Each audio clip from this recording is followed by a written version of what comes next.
In our genetics lab this week, we're going to be studying fruit flies. Now you might be asking yourself, why of all the organisms in the world would we study fruit flies?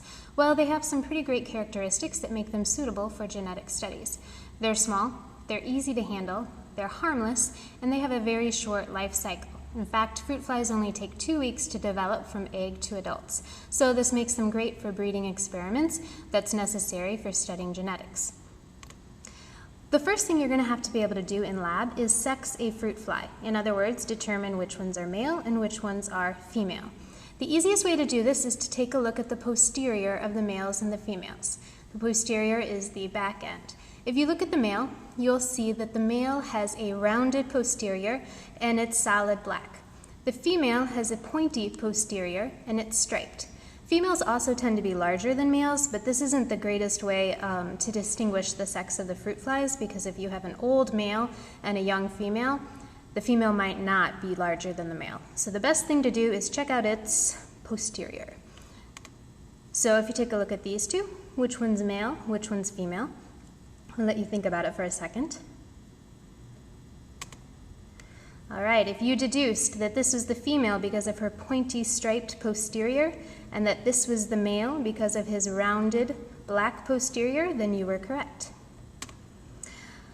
In lab, you're going to be looking at a few different traits depending on which cross you're assigned. And on a fruit fly chromosome, as the one pictured here, you can see the genes for several of their traits. Here's the gene for the trait of sepia versus red eyes. Here is the gene for the trait of vestigial versus normal wings.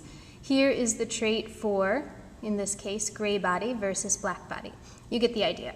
So which traits are you going to look at in lab? Well, some of you will be looking at wing type. You'll be looking for the wild type phenotype. Wild type is the most commonly found, which is normal-sized wings. The mutant phenotype, which is less commonly seen, is vestigial wings. Vestigial is just another word for small or reduced in size.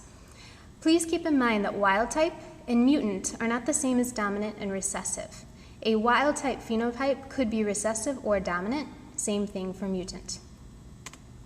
Some of you will be looking at the trait of eye color. The wild type phenotype is red eyes, and the mutant phenotype is white eyes. Others will look at body color.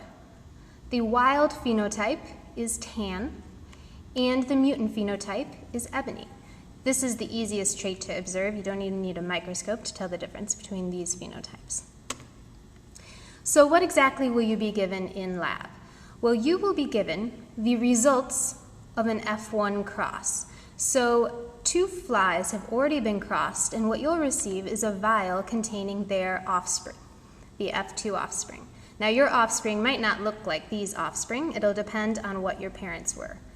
All you will be told is what the phenotypes of the parents were, and then you're going to have to observe the F2 offspring and try to figure out what is the mode of inheritance and what are the genotypes of the parents and the offspring. So how are you going to do this? How are you going to work with Drosophila and observe these traits? Let's take a look at some of the materials you'll be using. First of all, to get up close and personal with the Drosophila, you're going to use a stereoscope, which is a little bit different than the microscopes you've used in the past because this is 2 eyepieces, and this allows you to look at objects in 3 dimensions. This is actually easier to use than the other microscopes because there's only 2 powers, high and low. You adjust it the same way you would another microscope. To focus, you simply use the knob to move it up or down. The only trick is that you can adjust the lighting. You can change whether there's backlight or forelight by switching these buttons on and off. So as you're working in lab, you'll just want to experiment a little bit and see which type of lighting gives you the best contrast and lets you see the flies the best. Now, as for the flies themselves, here they are. As you can see, they come in a vial. The blue substance at the bottom is actually their food. It's mostly made of carbohydrates, various types of sugars. Not only is this their food, but this is where the fruit flies will lay their egg, which is why fruit flies get their name. They like to lay their eggs in fruit, which is full of sugar that the offspring can feed on. Once the fruit fly hatches, it crawls up out of the food and then develops along the side into an adult. Now you're probably wondering, how am I supposed to observe traits in tiny little flies that can fly really, really quickly? Well, you are going to use something called fly nap to put them asleep temporarily. And fly nap is just a liquid that is very volatile. It'll actually give off a gas that will put the flies to sleep, in much the same way we can anesthetize humans. So here's how the fly nap will work. You'll take a wand, like this, briefly unscrew the fly nap, dip the wand in and out, put the cap back on because it is a volatile substance and you don't want to breathe it in, and then you have to put the wand in here, and you want to do this quickly and without letting the flies escape. So what you should do is tap them to the bottom and then quickly brush inside the vial.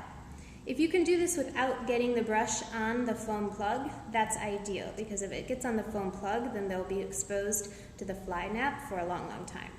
So now what you'll do is you'll turn the vial on its side, because as the flies fall asleep, you don't want them to fall into the food and get stuck. Oftentimes the food is very moist, and so if they fall into the food, you won't be able to get them out, and they can potentially drown. So you will leave this in here for a couple minutes until you see that all the flies have fallen asleep.